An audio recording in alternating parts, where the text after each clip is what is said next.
ईश्वर ही शक्तिर उच्च। श्री श्री आचार्य देव श्री श्री आचार्य देव दर्शन और प्रणाम निमंते जड़े माँ आसी से माटीर स्वामी परगति घटी से माटीर कौन संतान संतति नहांती तेणु माटी कातर भावे श्री श्री आचार्य देव को निवेदन कले निवेदन करी कहिले से स्वामी थिबा अवस्था रे अनेक शक्ति मिलुथिला तांको। श्री श्री आचार्य देव सब शुणी कहले शक्ति केही काहाकू दियंती, शक्ति देला वाला एकमात्र श्री श्री ठाकुर।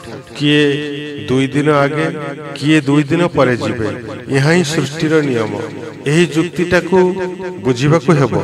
मु श्री श्री आचार्य देव बुझे कलसी मध्यस्थ जल को जदि ढाली दिए ताहले ता पुष्करणीर पानी सह मिशीजिव। से जल को पुनर्बार जदि कलसी रे भरे ताहले कलसी पूर्ण हो जीव।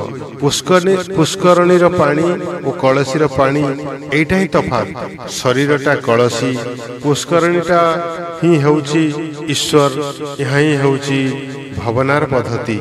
यही रकम भावी आगेबाकू हेबो। जुक्ति द्वारा सिद्धांत को मानि नहीं समाज रे शक्त भावे निजको दंडायमान करबाकू हेबो।